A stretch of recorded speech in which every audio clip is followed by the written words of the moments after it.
Does anybody know if you can transfer from the 456 to the, well, I guess transfer at Brooklyn Bridge from the 456 to the J? At Fulton Street. At Fulton. Yeah, not at Brooklyn. Yeah. I'm on other places. Fulton, Chambers, I believe. And I feel like, and I think Canal. Oh, yeah, actually, yeah, Chambers. Yeah. Okay. But anyway, everything is set up. Okay, let's go. Let's roll. Welcome to the March 28th, 2022 meeting of the CB6 Land Use and Waterfront Committee. My name is Sandra McKee, and I am the chair of the Land Use and Waterfront Committee. The meeting is called to order at 7:03 p.m. Tonight, we are joined by District Manager Jesus Perez and Assistant District Manager Brendan Berth. Members of the public, you can raise any questions or comments that you have through the Q&A feature of Zoom. If there was time following the committee discussion, we will field questions from the public. We need a volunteer to take minutes for tonight's meeting. If you are able to take minutes, please raise your hand through Zoom. And Kavitha did it last month.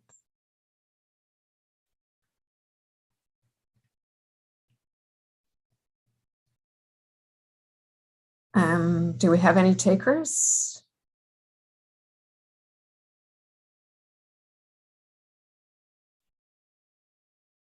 What do we do in this situation? Someone needs to take minutes.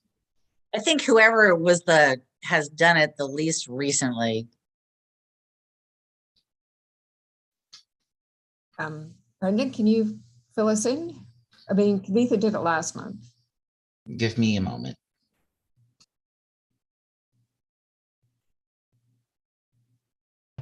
And I think I'll do it. Was that Adam? Yeah, It was Adam who said that. That's Adam. Okay, thank you. Thank you. It's supposed to be easier now with the new template. The agenda for tonight's meeting was distributed ahead of time by the board office and appears on the screen before you. If there is no objection, we will adopt the agenda as stated.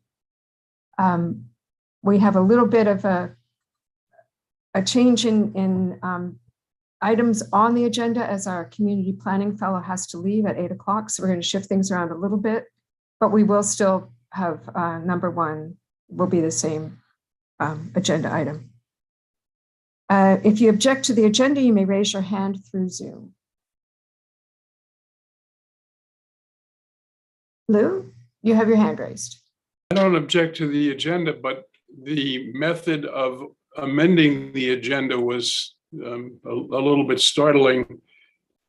The prospect of a casino at the water club was not circulated to the committee clearly, nor was the background of the presentation of this item presented, so that we're coming at this very cold.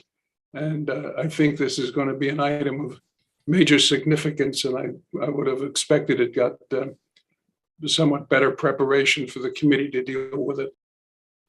Our chair has asked us to address this issue, and it did go in front of, and I hesitate to call them BASA because I know that's not the current name of the committee, but the request was to have this be a joint resolution reviewed by both their committee and ours. So, and I'm not sure if it's a time-sensitive issue, but there was a request to look at it this month. That's why it's on the agenda. What's the other committee involved? BASA. And Thank you. Brendan, can you correct me for the correct, I know it's not BASA anymore. So my apologies. There's But, a liquors and licensing committee, bulk. Bulk, okay.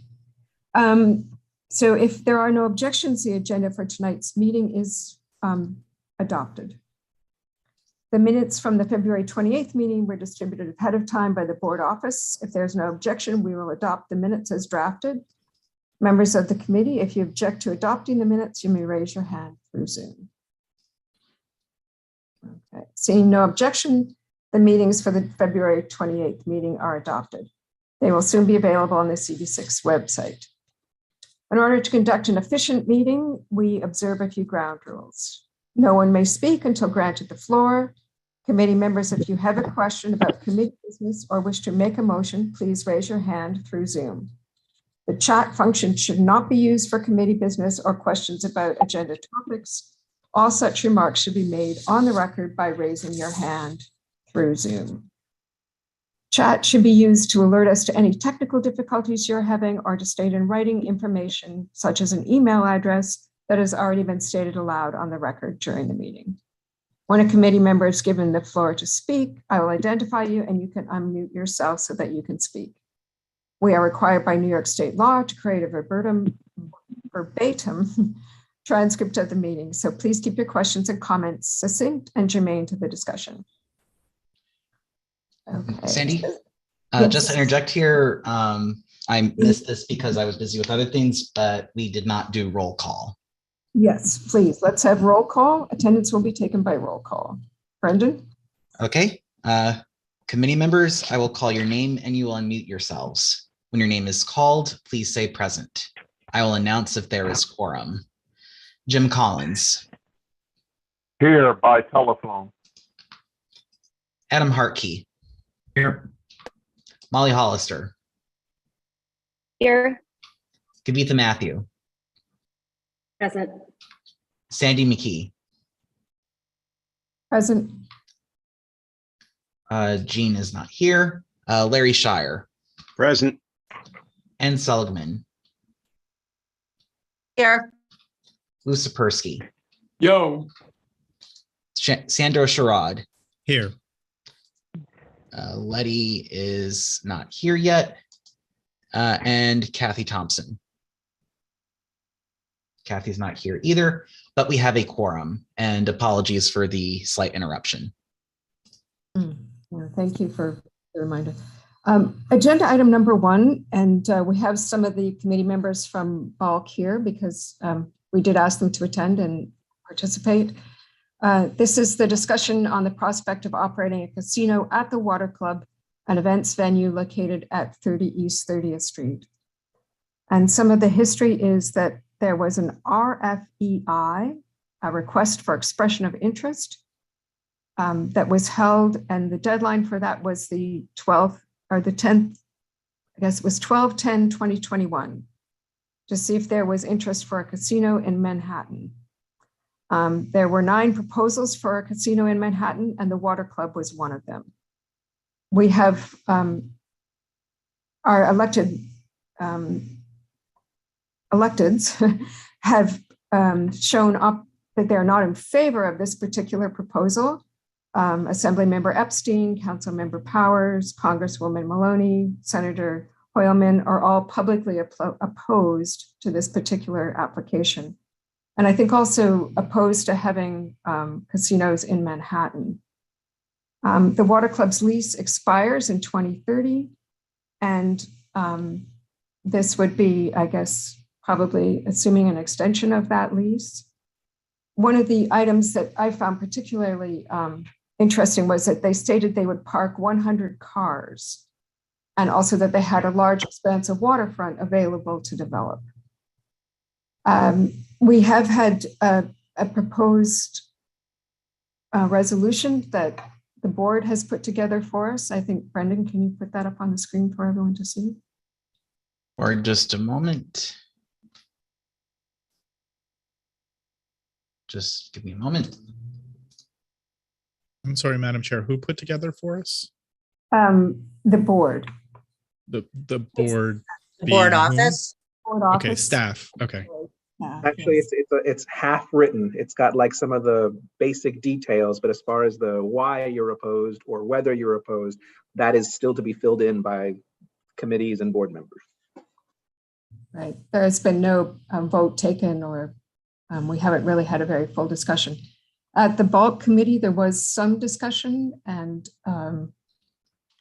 from what I understood, there was general disagreement with this proposal, but there was not a vote. Kevin, you have your hand raised? I do. Thank you, Sandy. I'll be happy to speak sort of for Business Affairs and Licensing Committee. I was not at last week's committee meeting, but I did address this at the committee's February meeting. And an attorney for the Water Club was on that committee call. I asked him whether the Water Club submitted a casino proposal to the State Gaming Commission. This was his answer. This is verbatim. I'll try to answer as distinctly as possible. First of all, this was a defensive mechanism to file because there was word that they were going to be 3 in New York City. We were not looking for a casino as known in the state. We were only applying for tables, sort of like the ones in Monte Carlo. No slot machines, nothing like that. But in any event, if it were granted, you would have to come back. We would have to come back to you, this committee, because it would never be a different license. So we would never agree with the state without coming back to you, unquote. If I may, I'll take the last part first, because this month, as we know, at the full board meeting, we considered but did not pass a resolution for the renewal of the liquor license for the Water Club. The Water Club then somehow convinced the state liquor authority to give it a liquor license without community support. So when the attorney told me we could never agree with the state without coming back to you, please consider the source. The last thing I'll say is I've heard the argument that a casino could give the city and state an additional revenue source. Now, if you want a potential tax windfall from 3 sites, wouldn't you want places with room for more than a small number of Monte Carlo style tables? That's why, for example, the place in Queens is next to a racetrack. They have plenty of room and they have a gambling friendly audience.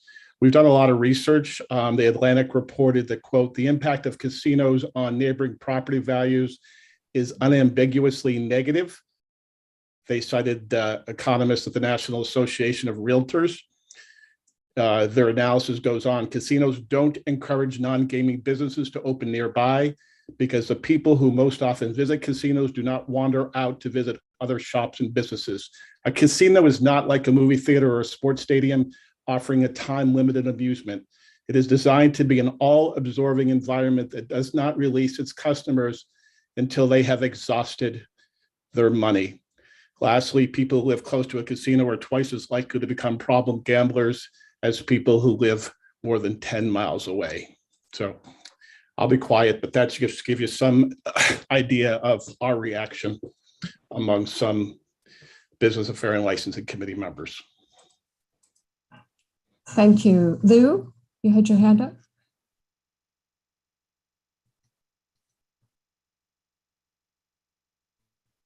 Sorry, Lou, you're muted.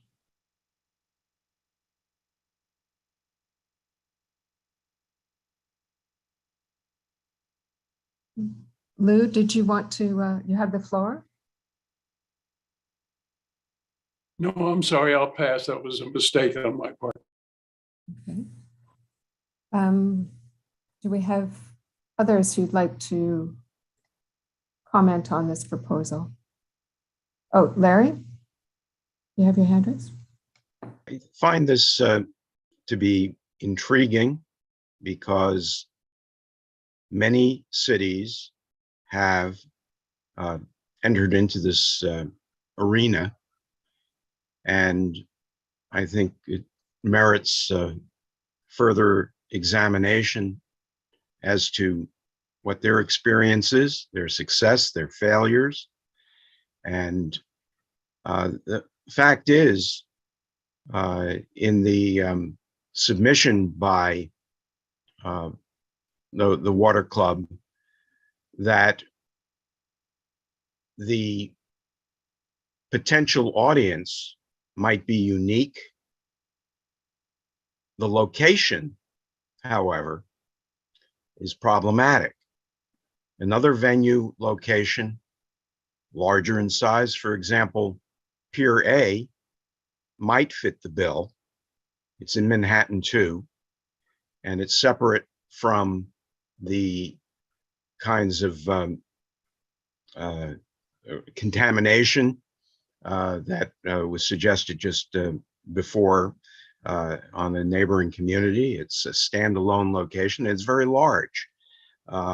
It's got views, and it could attract high rollers, which is the appeal of having a casino in Manhattan.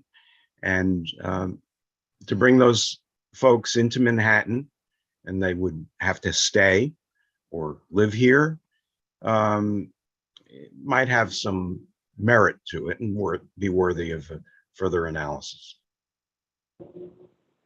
I'm sorry, Larry, are you proposing that take place at the Water Club site or at another site? Another site, Another site. perhaps something along the lines of the physical features of a Pier A. Thank you. Anne, you had your hand up.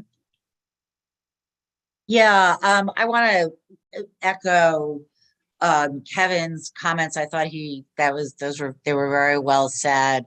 And I also wanted to say, that Larry used the word unique, and indeed that site is unique. And I think it would really be a shame to make it, it's one of the, we have so little kind of usable waterfront, and to make it so that like one of the places that you can go that you actually, even if it's kind of an expensive restaurant, whatever, you can go. And now it's going to be like, well, it sort of reduces the subset of people that can use that space to people who want to gamble too. And that seems problematic.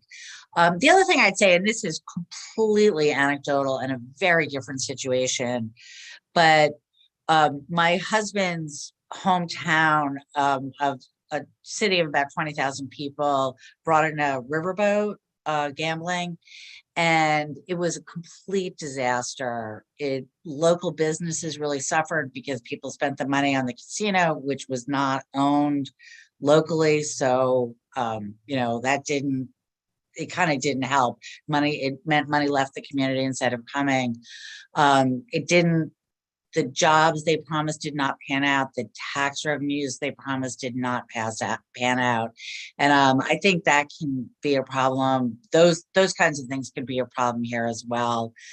So yeah, those are my thoughts. Thank you, Adam. Madam Chair, could I be recognized? I'm sorry. It's Jim Collins. May I be recognized? I don't have means of raising my hand. Okay, Adam had his hand up, and so you'll be after him. Thank you. Okay, thank you. Thank you. So I in reading this, I'm reading this in the news and whatnot. I think one of the things that I saw is that in terms of the licenses that are being offered, I think there's roughly 3. I think the initial licensing fee was slated to be roughly $1 billion.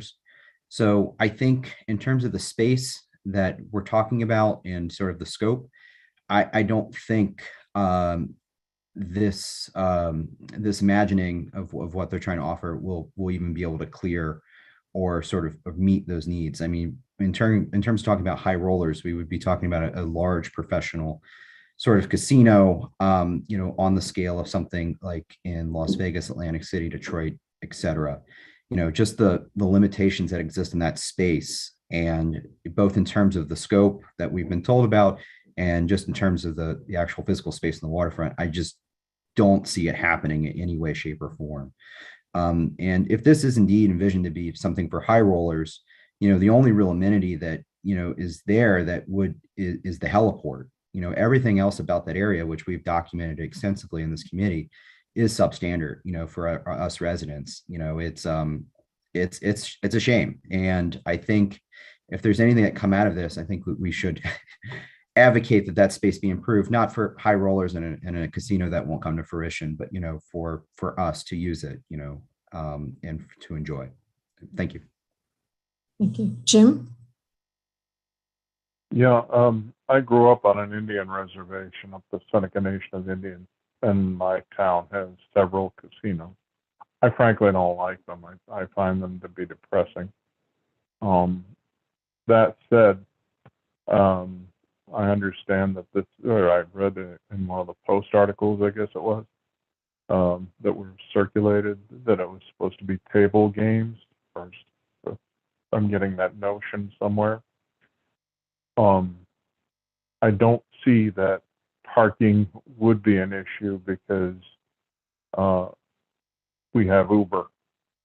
If this is targeted at, as stated, high rollers, by which I would imagine there is some minimum ante, perhaps $1,000, or $5,000 or $10,000. I could see the casino drawing in a lot of the diplomatic corps from the UN General Assembly and even the permanent mission.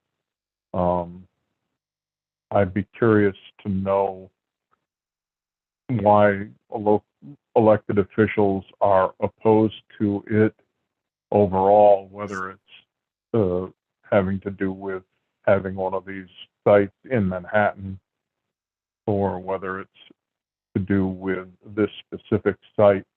And if it's with respect to this specific site, I'd like to know the particular details for it. Like I said, it's not something I would like to see, but I see, plenty of jobs for local residents, cocktail waiters and waitresses, food service, cooks, chefs, busboys. Like I say, I don't like casinos, but the ones that I go to are basically, low end, middle market. The ones I've been to, I don't gamble. I don't like to go to them. But a high end, expensive casino with a limited clientele, perhaps on a reservation system, I wouldn't have an issue with that, particularly if there's a significant contribution to the tax base. They're going to spend the money somewhere. If they spend it here, if they're not spending it here, they're going to spend it in Macau or wherever else they can.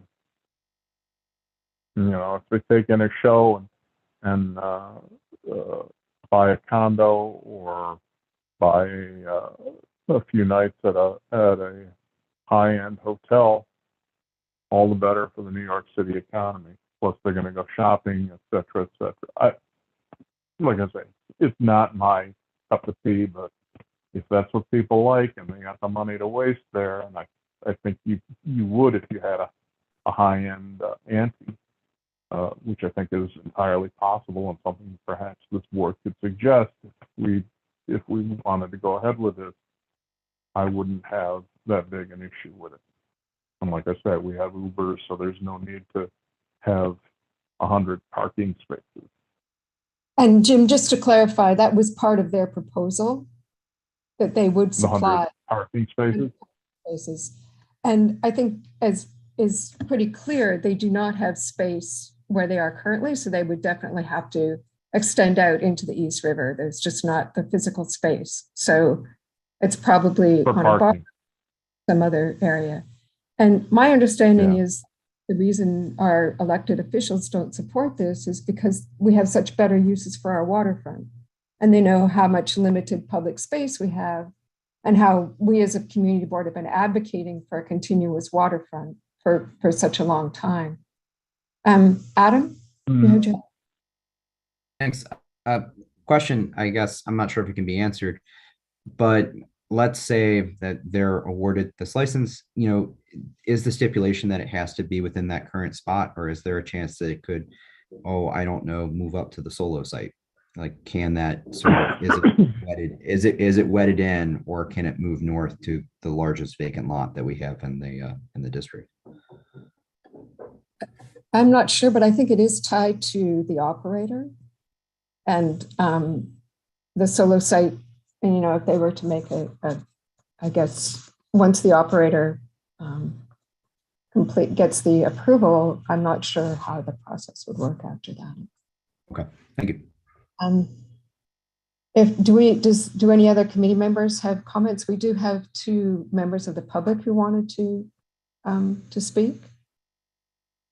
And we can either allow them to speak or they can put their question into the question and answer. Yeah, we have 3, 2 comments and a question, the question answer, as well as a couple of raised hands. Mm-hmm. And I guess Scott Baker has noted that the international school is within 10 blocks of the water club and that children walk past there every day to and from school. Also, the bike lane does go right by there and through the parking lot. And I think we all know how difficult it was to get that bike lane in place. There really isn't any other alternate location for it. He also notes that the diplomatic corps will make the site inaccessible to regular people with security, etc. And that does provide another conflict for the public use of the waterfront. Michael Ann Rowe notes that please give us details on where this goes after this meeting. What are the next steps for community associates being involved with decisions? And I think we need to decide if we are going to do a resolution for or against. And I know that certainly the elected officials are looking for community feedback. So that would be a recommendation, is to reach out to your local elected official.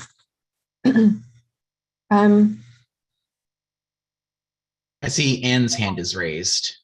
Anne, you had a comment? Yeah, this is maybe a question more for Kyle than for you, but Sandy, but I'm just curious about kind of why this is here, or Kevin for that matter, why this is here rather than in the business affairs and licensing. Is it like the water club licensing went to them? So I don't know what is it something that we would be doing as a joint reso? That was correct. And my understanding is that, it is a land use issue. It's how do we use our waterfront? We're the land use and waterfront committee. So I think that he was looking for the input of our committee to weigh in on this. The other thing was that you had mentioned they said something in their reply, their response to the RFI about 100 parking spots, and what are they? Where are they envisioning those? Because that current parking lot does not hold 100 cars. It would have to be an extension into the East River. Yeah. Oh. There really isn't, I don't think, any other place. And I guess just Michael Ann Rowe also comments, walkers, joggers, and you're right, we need dollars spent on better and more waterfront areas, park areas for our residents. Edmund Dunn has a comment as I think it's Stuytown Lifer. This location for a casino is one of the most insane ideas ever. NYU and Bellevue Hospital are right there, the heliport, 2 major ferries, the UN school, etc. I have my car in Waterside and going uptown to the Fdr Drive along this river, so it's very difficult and crazy, and bike access would no longer be safe. So I guess. Can I ask one question? Oh, sure. I'm not getting the difference between the access to the waterfront as the place currently exists and the difference with a casino. It would seem to me to be the same level of access either way.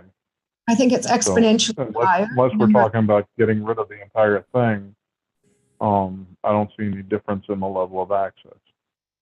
It's the number of people, Jim, I think is the question. To make this a viable casino, they would obviously have to have a fairly high attendance rate. And that seems to be quite different than the current use of this space. Kevin, you had your hand up?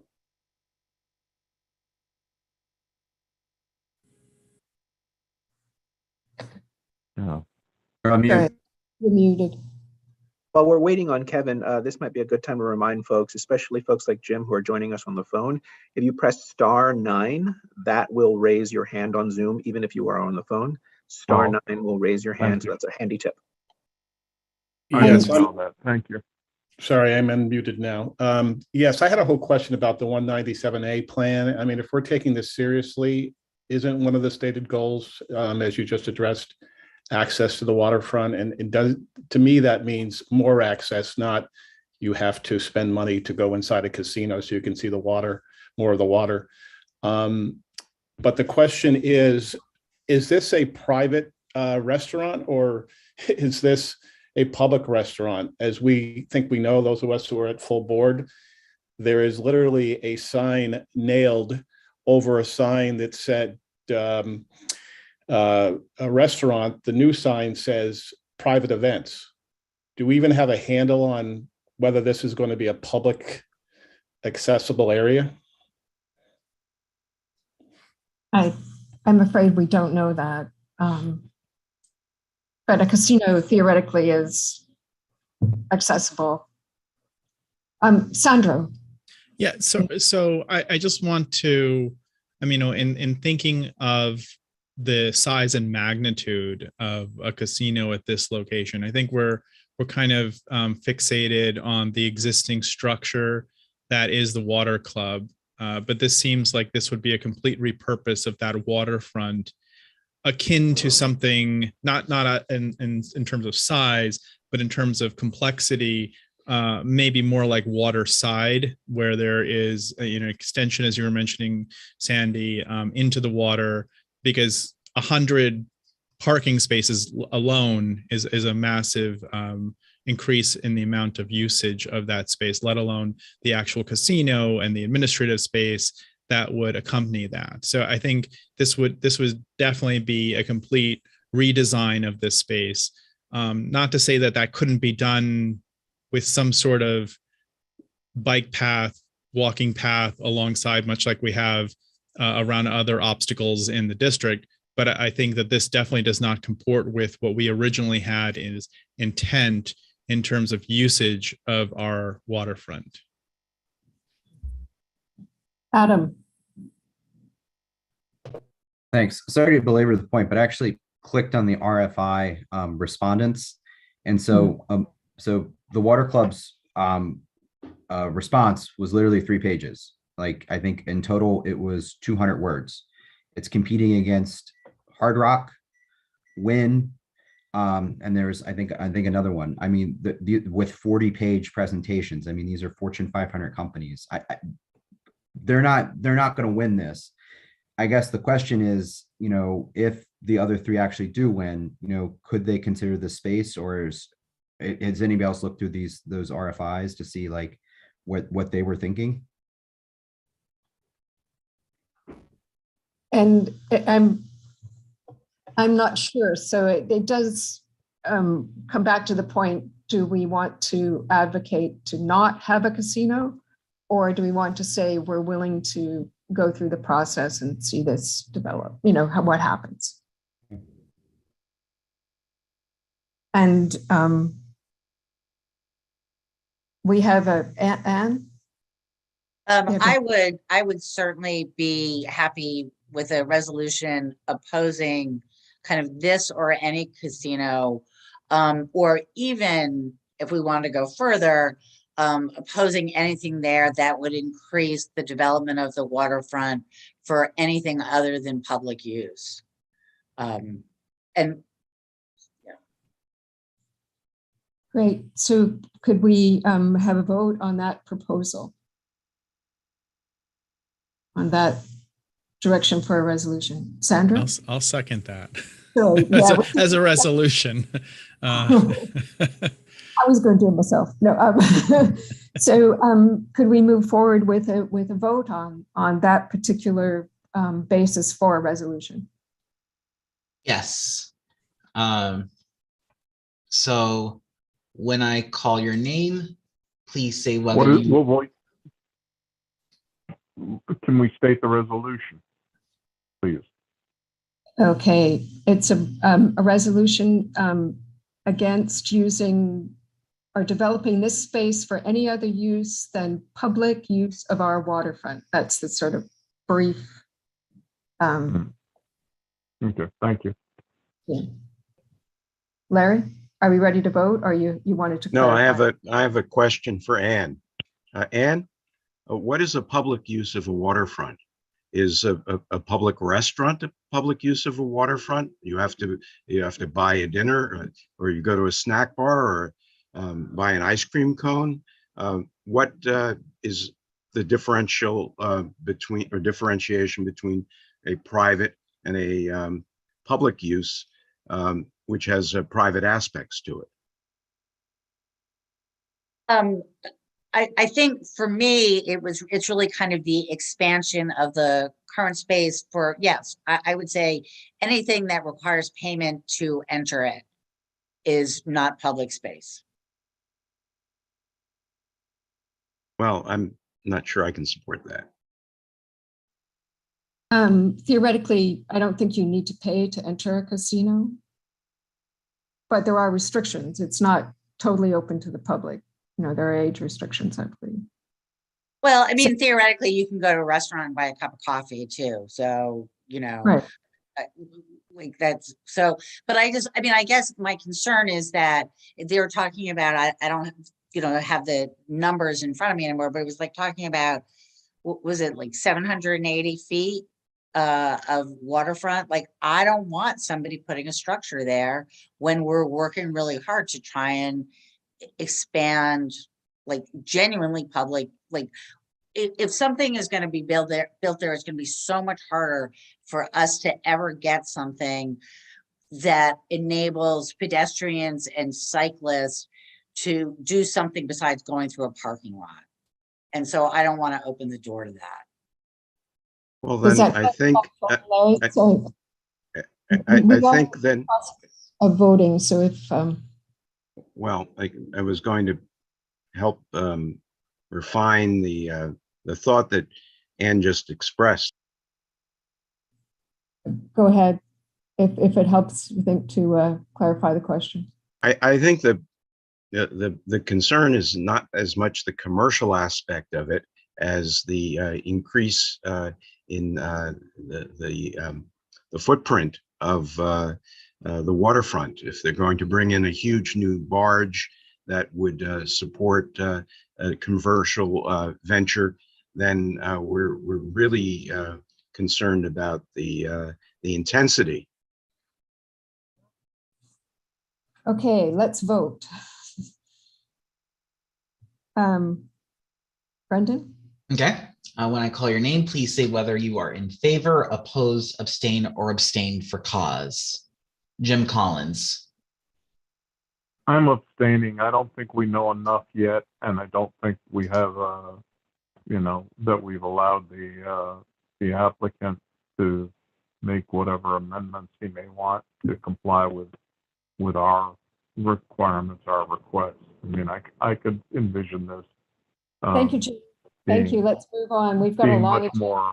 What do we want? So I'm abstaining. Adam Hartkey. Abstain. Molly Hollister. In favor.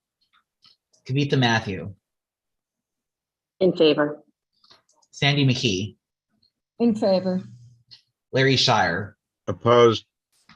Ann Seligman. In favor. Lou Sapersky. Abstain, and if you'd reported as abstaining for cause, not because I'm ineligible, I'm abstaining for cause. Okay. Sandra Sherrod. In favor. Letty Simon. Abstain. I don't know enough yet. Okay, so 5 are in favor, 1 is opposed, 3 abstained, and 1 abstained for cause. So abstain for cause means that it doesn't count in terms of like opposing or like an opposition or regular abstention. So the resolution passes. Okay, and we'll work with Bulk to clarify the resolution, and it will come to full board for this month. And then, so thank you.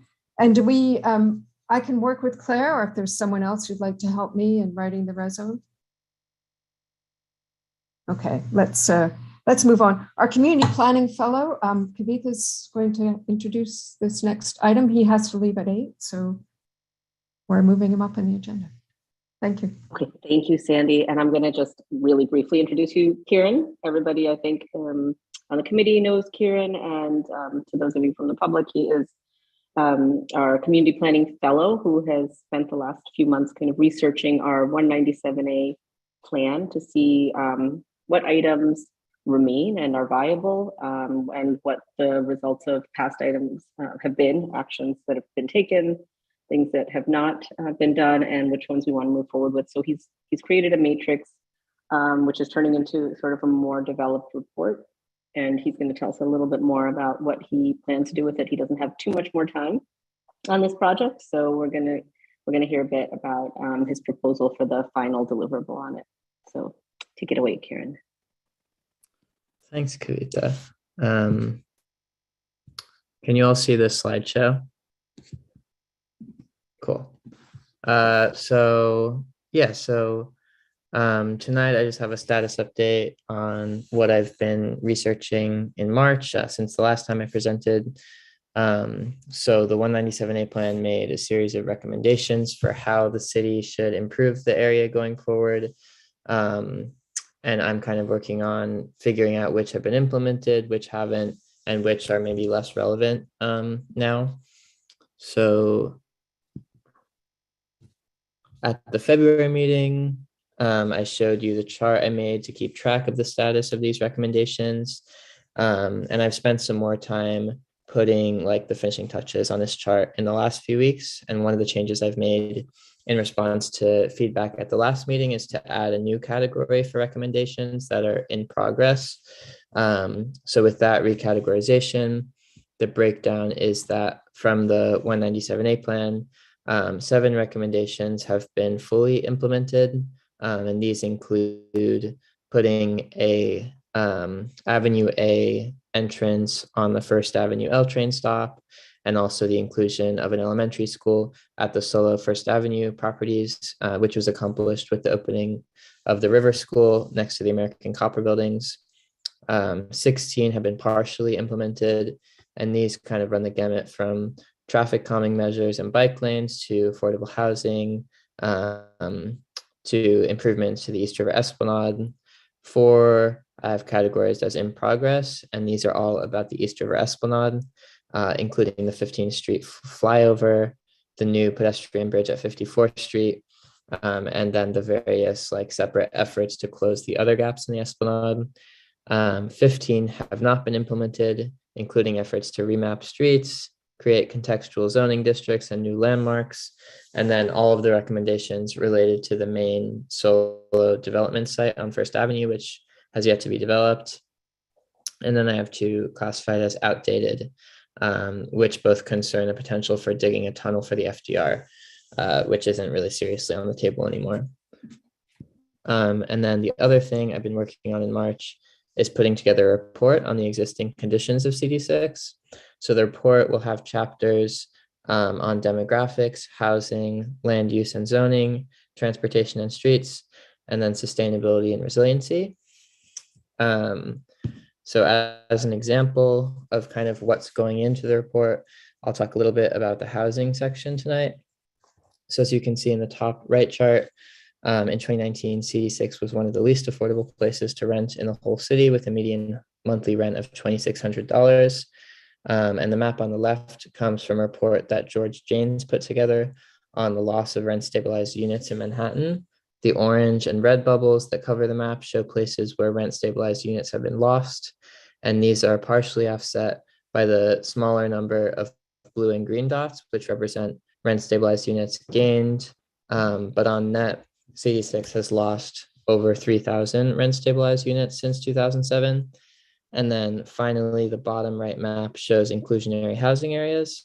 The two larger orange rectangles represent inclusionary housing designated areas, which give developers an FAR bonus for including some affordable units, but they don't require it.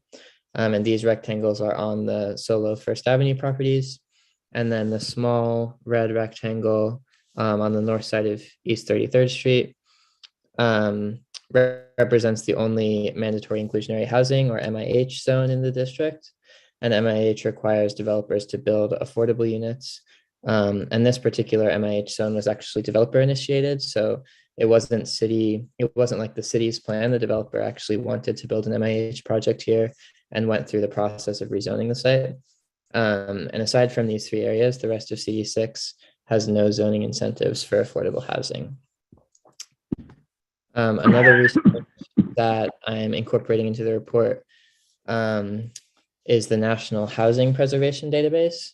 So using this database, I've collected info on all the government subsidized developments in the district. And to show what info the database gives us, I'll just run through. This slide has info on the Renwick Gardens on 29th Street. So we can see from this table that Renwick Gardens has 224 subsidized units and is owned by Site 10 Community Alliance Associates and managed by the Metropolitan Realty Group, both of which are for-profit entities. And right now, the units are bound to affordability until 2055. And we can look at this lower table to see kind of what that means. So we can see that in its history, the building has had 3 HUD-insured mortgages, binding it to affordability requirements, and one is still active, the third row. This current mortgage went into effect in 2020 and lasts until 2055. And then Renwick Gardens, as you can see in the 4th row, is also in the Section 8 program. Sorry, and its subsidies through this program don't expire until 2040. So at the moment, Renwick Gardens affordable units are pretty safe, at least for the next few decades. But that the same information is available for every subsidized development in the district through the database. And having this information can give the community a sense of where affordable units are vulnerable to being lost. And so I haven't had the chance to really dive into this yet, but I'll do so in the coming weeks. And I just wanted to point out that it exists in case anyone is interested in looking for themselves. And so the idea is that all this information in this report will work together with the 197A plan recommendation chart that I showed first to provide a picture of what's already been accomplished and which unimplemented recommendations are most relevant now, given the neighborhood's current context. So taking affordable housing as an example, recommendation 42 of the 197A plan is simply to encourage permanent affordable housing. And with the information from the existing conditions report, we know that MIH is a tool that the city has at its disposal, which hasn't really been implemented in CD6 so far. So given that Mayor Adams has expressed interest in expanding MIH to higher income areas of the city, this could be a good way to push forward that particular recommendation's implementation. So just using that kind of as an example of what the report is meant for. So at next month's meeting, I'll talk more about kind of this application of the report to the 197A plan, kind of which recommendations should be updated, which are most important and politically feasible to push for today and stuff like that. Yeah, so happy to take any questions on anything I've covered tonight.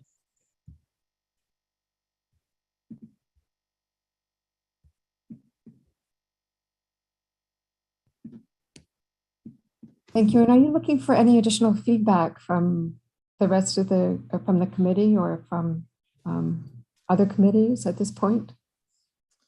So the main feedback that I'm waiting on from another committee is from I think the childhood and education committee. There's a few recommendations that I emailed them about that I haven't heard back about the need for more childcare. but I guess I don't have any like specific asks for feedback for tonight's presentation, but just, yeah, any thoughts would be helpful if there's anything that you think I should focus on, or yeah. And I see Anne has her hand raised. Anne, go ahead. Yeah, Karen, I kind of mostly just want to really thank you for all your hard work on this. It's very useful and helpful, and you've brought up some very interesting stuff. So I want you to know how appreciative I am, and I think the whole committee and the whole board is about it. So we're sorry to be losing you, and best of luck. The one question that I had about the preservation data is that information kind of available through like open data and what they do? What is there any overlap there, or like are they just completely two different things? I think the preservation database is taking, because like Section 8 is a federal program, and there's like Mitchell-Lama, which is state program. I think open data is mostly just with city data, so that it might be some of it right. is on open data, but the preservation database kind of like collects all of it and puts it in one place. Great. I mean, not great, but good to know. Aretha, I'll let you take over from here. Okay. I'll take over, and I also do have a question. I think it's come up before, and we've discussed MIH in prior meetings and how it works, and if we feel like it's the best tool, or if the kind of guidelines for what qualifies as affordable are the right guidelines. I guess I'm trying to figure out. I know we want to say like this is a good tool to use, but is that the only way path we have forward, and is that also a permanent thing? Is MIH permanent? I'm not sure if I know for sure if that is something that has a timeline, or if it's designated for the lifetime. Do you know? I think it is permanent, but I can look into that to double check. And yeah, that's definitely noted about MIH not being the only way to promote affordability. Yeah, I don't have like an answer off the top of my head, but I'll definitely think about that. And I want to just echo what Anne said. We were really thankful, and I'm sorry I haven't been able to give you a lot of feedback over the past few days. It's been crazy, but I will look a little more closely at your report and see if there's anything else that we can help with. But I think I know you have to leave in a minute, so just to kind of conclude, I don't know if you want to say anything about how you want to proceed with. There's not a lot of time, so you were going to further the report, see if you can put it all together and make some recommendations on the priorities. But also maybe, I don't know if you'll get into the best pathways, like what are best, like you said about MIH, if there's other things that you think you'll be able to touch upon. It's really, I guess, a matter of time at this point. Yeah. I think the priority is definitely, or like my priority for the last few weeks is definitely to like, I guess, talk about like the recommendations themselves and which are like the most relevant, I guess. I think I won't be able to go super deep into the pathways, but the conclusion of the report, I can definitely like sketch out some of them, but maybe just not have like a thorough amount of data behind it, just kind of like what the data is telling us so far. Well, that sounds good. And I think whenever we end up with that final deliverable, hopefully it's something we can have on the CB6 website and, have as a resource for the committee and for the community to use, just to get more familiar with these things that have been going on for, decades at this point, and see what is relevant moving into the future. And I think from that discussion, Sandy, if I'm not mistaken, we wanted to move into like the budget items and see if there were things we wanted to tie together. Do we have time for that, or are we? I think we may have to put that off till further. Okay. We have two other agenda items that. That's right. Okay. Well, then I just want to say thanks to Kieran again. And I guess at this point, we can move on. Yeah, thanks everyone. Thank you. Great. So next agenda item, we're back now to discussion on parking lot under the FDR Drive near Stuyvesant Cove Park. And this is something that Adam has been doing some delving into. Brendan, do you have your hand up? Were you going to do that or the discussion of the floor area ratio cap? I thought we might leave that to the end because that's more committee focused. I think some of the other people who might be attending are interested in the FDR Drive. I just trying to be considerate of some of the people who are here, but Yeah, I think this discussion should be relatively short. So we've been in sort of researching where we left off last month. You know, long and short, the area immediately adjacent to Stuyvesant Cove Park was previously a parking lot, and the renderings that we've been presented from the ESCR team show that in the future post-construction world that the parking lot will return with manned toll booth and all. It's, you know, it would be nice if we could sort of envision a better use for that space, you know, especially after the hundreds of millions of dollars that we used to upgrade the park, you know, to make it more resilient, more sustainable, and et cetera. However, though, one of the snags is that, you know, this is a revenue source, as we understand it, for Solar One. So EDC uses the parking revenue from this and the parking deck slightly to the north to help fund the operating cost for Solar One in a previous agreement of some sort. So I think in sort of just collecting my thoughts in terms of a potential resolution, you know, if there's someone from Solar One on, if they'd like to potentially shed a little bit more light on that, I think that would be really helpful for our purposes.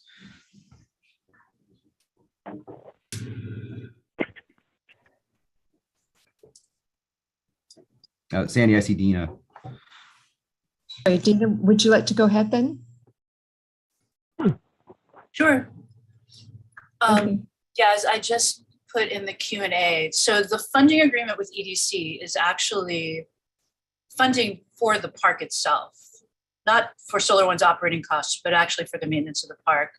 And the way that it works is that I believe the funding agreements have been going on a sort of rolling 5-year basis. We renegotiate about every 5 years. The original agreement said that eventually the funding agreement would end, and actually the current funding agreement ends at the beginning of next year. However, we are currently talking to EDC about renegotiating it because the ESCR has really impacted our ability to raise money to manage the park. And so we really feel that they should support the park, you know, at least until the new building is built and open, which is something that was supposed to have already happened. And it's, you know, because of management issues that they have acknowledged were their responsibility and that they mishandled that have slowed down that project, so that now we're sort of struggling to see how we're going to be able to make sure that the building is there before the whole ESCR is finished and the contractor leaves, because they're supposed to be doing the landscaping around the building once it's built. Anyway, this is a little bit of a digression. So the funding agreement funds about 50% of the maintenance costs for the park. So it goes to the park maintenance person's salary, it goes to the park manager's salary, it goes to supplies and equipment that are used to maintain the park throughout the year. So that's everything from garbage bags to the snow blower. And my understanding is that, yes, the money that EDC uses to fulfill their part of the funding agreement comes from the parking concern. However, that's not just the parking underneath the drive, it's also the parking in the parking structure itself to the north of the gas station. Of course, that structure also has issues and has, at least in Sandy, I mean, I think it's a sort of a complicated situation. It's also true that even though half of the under the highway space has been taken over by the construction team, there is part of it that is still open for parking. And even though there's no manned operator in that booth, there is an automatic ticketing way for people. I mean, I've definitely seen people are parked there right now, just in a much smaller area of the, so it has never completely not been parking. As far as, can EDC find another way to support the park if that space is transformed? I mean, I'm sure that they can. And I mean, I can't say how, obviously it's not my job to figure that out. But the other thing is, of course, I think it also depends, what is it that you envision taking over that space? And I know, from participating in the design charrettes for the ESCR 5 years ago, that, redeveloping that into some kind of recreational space or something that was more beneficial to the community than just the passive parking that's there was something that was under discussion and that it seemed that the community supported.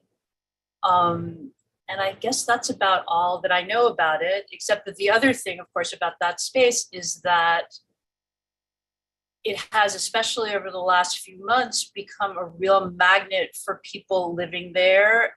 Incredible amounts of trash, to the point where we had to go to EDC and say, they're not maintaining this space and that trash is blowing into the park. And some of it is really foul. Our staff has had to manage it to some degree because it really impacts our ability to do our job. You need to do something. And I believe there's a new operator for the park. It's not Pro Park anymore. There's some other company that's now got that lease with EDC. And they did come and clean some of it up. But I was in the park today cleaning up. And there are still tents under the highway. There's still trash collecting in the parking lot. So yeah, that's what I know about this situation.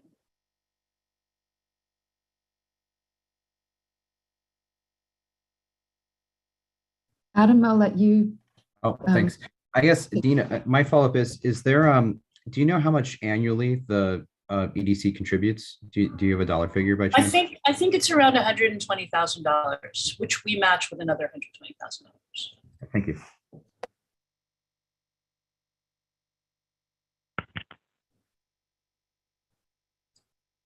And I don't know, Adam, if you want to call on people. Larry has. That's you. I defer to you. Okay, Larry. Gina and Adam, were you aware that today the mayor announced a homeless encampment dismantling effort? And this might be relevant to the area that Dina is speaking about, and perhaps a sharp focus could be brought there. Yeah, I'm not aware of it, but as I said, I spent the entire afternoon in the park, so I'm not aware of a lot of what went on today. I mean, we have been in touch with EDC and to some extent with DHS. And we've also, I think, started to do a little bit of outreach to one of the nonprofits that is working on services for unhoused people. Apparently, these are divided up around the city by neighborhood or district. So we've been trying to, figure out a way to, to work with those people. I mean, the fact is, some of the people that are living under the highway have been there for a long time. How aggressively people have tried to offer them services. I think, it's actually in our lease that it's not our responsibility to manage quality of life issues in the park. However, because we work in the park, it may not be our responsibility, but because it quickly becomes our problem, we do try to, guide people towards housing services and, to act compassionately while also keeping in mind, that there are safety issues and quality of life issues for the people that use the park as well around this issue. So yeah, I think we're happy to talk to anybody about any potential solution, just to make the area safer and cleaner and healthier for everybody concerned. And Dean, I think you're absolutely correct that the community was in support of using that space for some other use, potentially active recreation. There are lots of examples further south of rehabilitating that space under the FDR. And I think it actually would really help contribute to the park as well. So yes, we want to pursue that, and we want to do it in a way that's equitable for the park as well. So I'll maybe let Adam segue over to Adam for Sure. how. Well, I was going to say, so in doing some of the background research in 2019, we said verbatim in the original ULURP for this project that we wanted to see at the time sort of temporary space for while the construction was going on. But exactly what you said, Sandy, almost verbatim. So we're on record for saying that in a previous resolution. So I guess where my head is that, so like, sort of pulling on a sweater, right? I think at minimum, and probably easiest at this juncture would be a resolution of support for reimagining the space for a better public use. I think just within those terms, it's not a parking lot. And then also corollary to that is to advocate for replacement funds, that would be lost from the conversion of a paid parking lot to an active public space of some sort. That sounds good to me. I mean, I do think that the wall being there makes it a little bit tricky, both in terms of like trying to integrate it with the park in some way. And also, I mean, we still, I feel, don't really totally know exactly what the new park is going to look like, though we have tried to find out, and I'm sure you have too. So, I mean, if they stay on schedule, although in the most recent ESCR CAG meeting, suddenly it sounded like the schedule for reopening the north part of the park is being pushed back. We were originally told it would happen this summer. At that most recent meeting, Desiree said it would happen in the fall or at the end of the year, which was the first time I had heard that. But,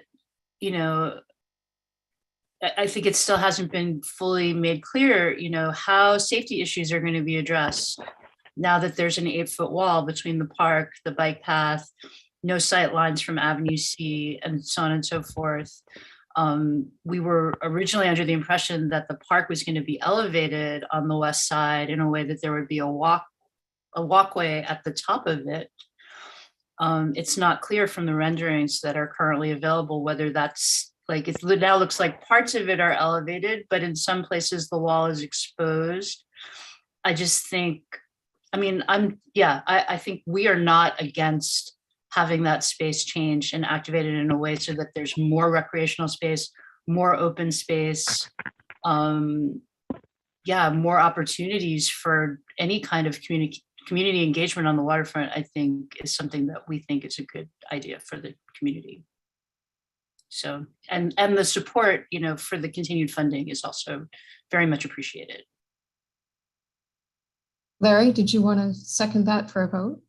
Well, I wanted to add that there are a couple of other areas under the FDR Drive that have not been mentioned yet. First is south of the exit ramp, which is currently being utilized by the medical examiner since 9/11. And the other area is north of 23rd Street up to 25th Street, which neither one of which is part of the paid parking area that's been in this discussion, but still these areas present an opportunity for being utilized without displacing any revenue source for Salt One. The area to the south that you're referring to is currently being used by the ESCR construction people for parking and staging. And since they're at some point going to prepare to move to the south end of the park, I imagine that's going to continue for some time. But yeah, you're right, Larry, that also those areas are also definitely underutilized and don't have any effect on our revenue. Yes, that's why I thought that we should refer to them even if they can't be utilized right away. I think that's the goal, is to have continuous public use for that space under the FDR. So if we want to write our resolution in that sense, that this is one aspect of that space, Adam, is that something that? It's fine with me. Happily. Do we have a second for voting on a resolution as? I can second it. Okay. Do you want to just restate it, Adam, for people? Or it would be a support for a reimagining of the space underneath the FDR, which originally was the paid parking area, but I'll also include what Larry said as well, the other areas underneath for consideration as well. And then in addition to that, you know, support for revenue streams for Solar One. Brendan, I think we're set to vote. So when I call your name, please Wait, say- do we need or have a second? Larry seconded. Oh, sorry, missed it. And sorry, Lou, you have your hand up. Now, I was just wondering, subject to the requirements of the wall being installed, and recognizing that the space involved is not subject to the Department of Parks, but is subject to the administration of the Economic Development Corporation, so that maintenance of the park is going to have, of the reconfigured park is going to have to be addressed in terms of financial needs. Okay, I think we can proceed with voting. So when I call your name, please say whether you are in favor, opposed, abstain, or abstain for cause. Jim Collins. Aye. Adam Hartkey. Aye. Molly Hollister. In favor. Kavitha Matthew. In favor. Sandy McKee. In favor. Larry Shire. In favor. Ann Seligman. In favor. Lou Sapersky. In favor. Sandra Sherrod. In favor. Letty Simon. In favor. With 10 in favor, nobody opposed, abstaining, or abstaining for cause, the resolution passes. And we now need a resolution writer. I believe Adam's already started. Oh, okay, fair enough. Thanks, Brandon. Okay. Adam, if you want a second pair of eyes, I'm always happy to edit. You got it, Ann. And sorry, my phone is ringing and there's no one to answer it but me. But we're going to move. Sorry, hold on.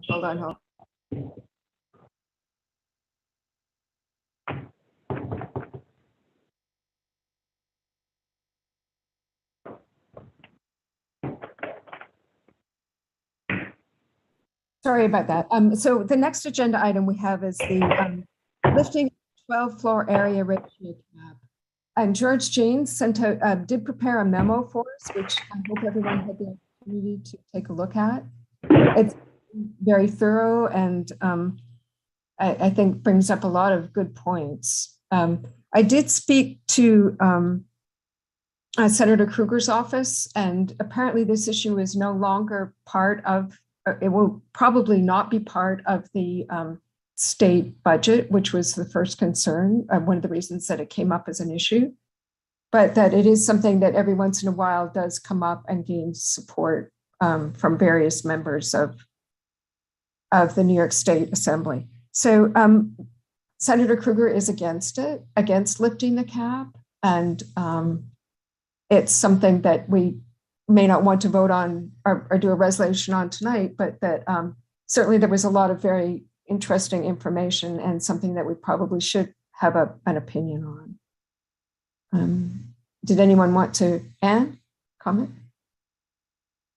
I have to say, I thought it was George James's usual and his office, their usual good job and thorough. I'll tell you, that was a dense memo, but it really did have a lot of good information in it. I have a kind of stupid question, which is, what is an R10 equivalent district? I know what an R10 is, but he used the term R10 equivalent several times, like a lot, and did not, at least as far as I saw, define it. I don't know. I could probably investigate and find out. We can certainly, and it may be that with bonuses, other areas would be given the same equivalent of what an R10 was. I think he may have said it in comparison to R8 with bonuses. Was that maybe the case? It Sorry, was like, it was in the map as well. Like he didn't say R10 ever. It was always like R10 equivalent. So I felt like that was kind of important. We'll follow. We can And maybe it's not that stupid a question if nobody here can answer it. Yeah. Well, and I would agree with Sandy's assumption of what it could be, but I don't think we can interpret exactly what he intended. So maybe we should just question him directly to ensure that we're accurate. Send him Yes. that and give the committee his response.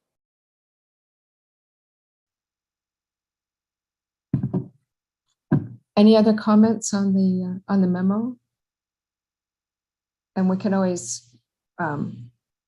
take it up at our next meeting if we don't want to make a commitment now. And we should find out what that particular issue is.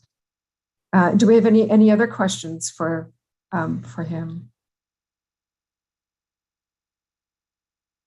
Okay. Then if we can move on to the chair's report. And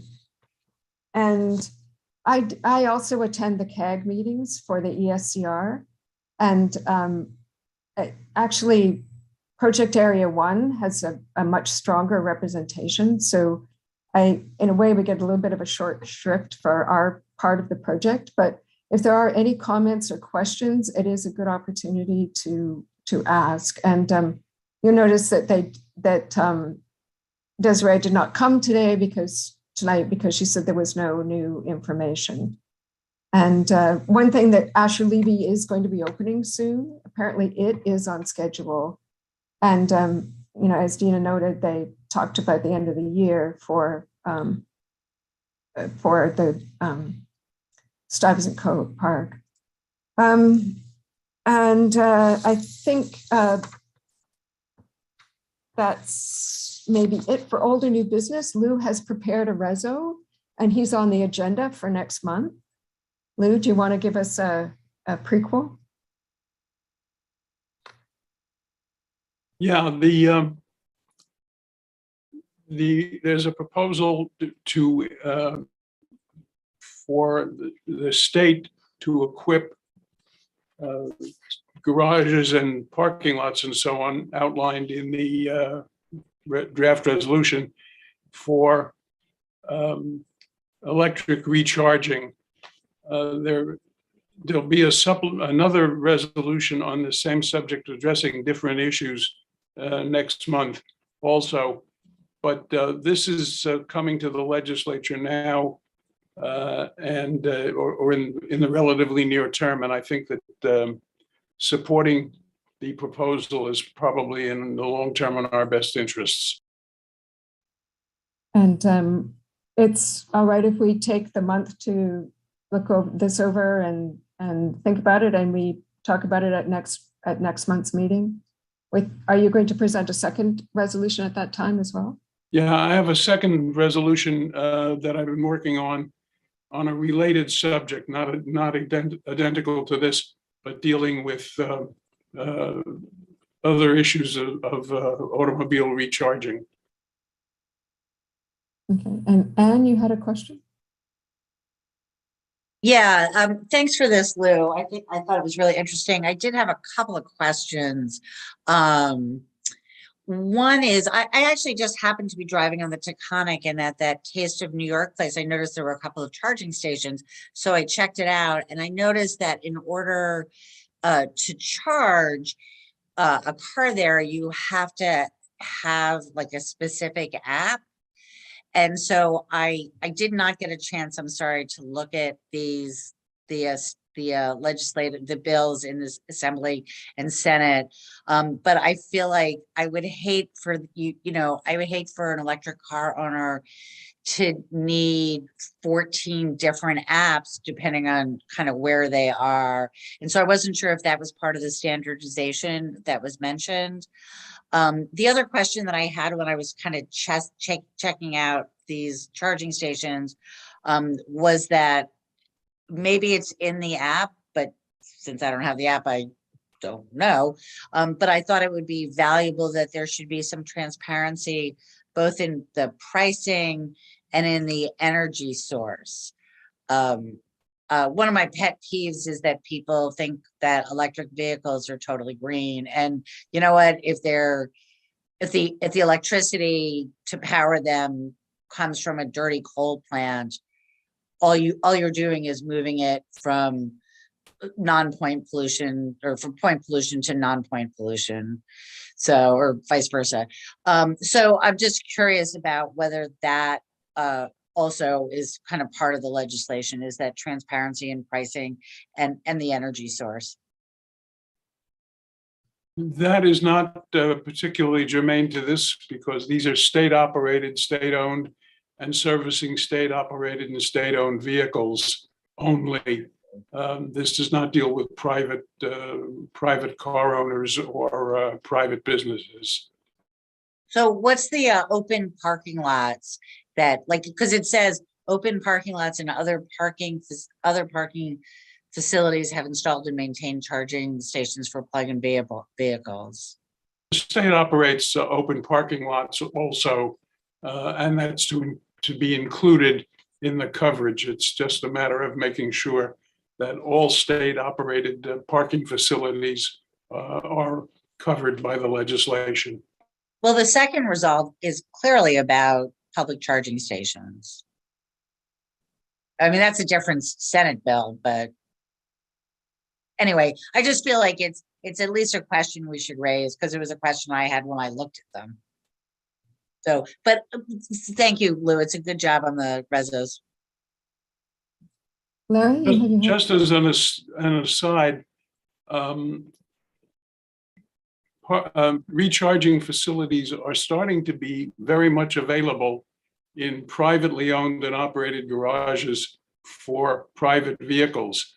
This was driven home rather forcefully when I was walking down First Avenue, and there's a garage under a building owned and operated by NYU. It's a public parking garage, and it has a sign saying you can recharge a certain brand of automobile in that garage.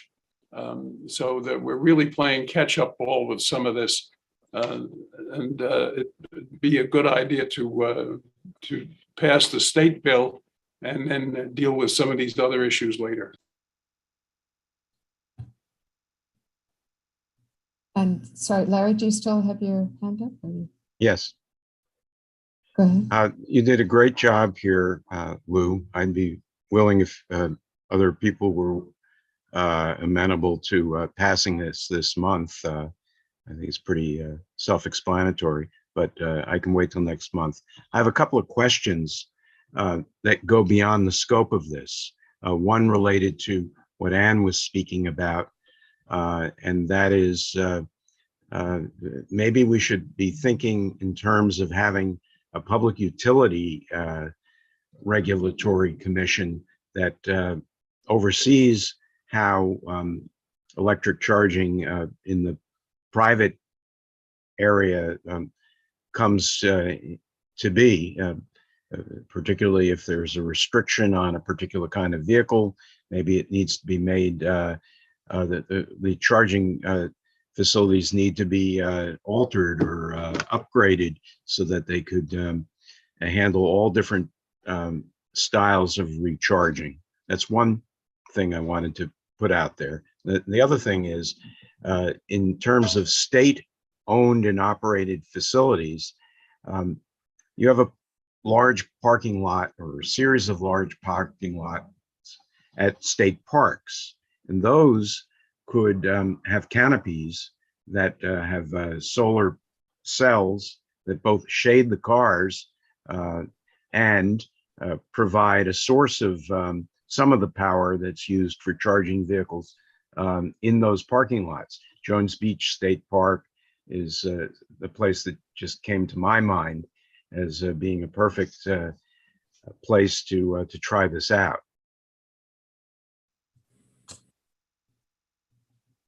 Is at the eastern end of our district. A little bit beyond. Sorry, Sandra, I didn't hear what you said. That was a tongue-in-cheek comment about Jones Beach being on the eastern end of Community District 6. So I think we will, if everyone's amenable, we'll do the electric vehicle analysis next month. Lou's already on the agenda.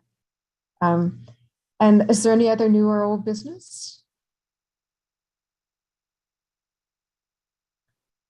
If we have no more business, I'd like to ask for a motion to adjourn.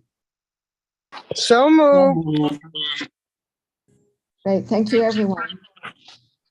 Good seeing everyone. Thank you.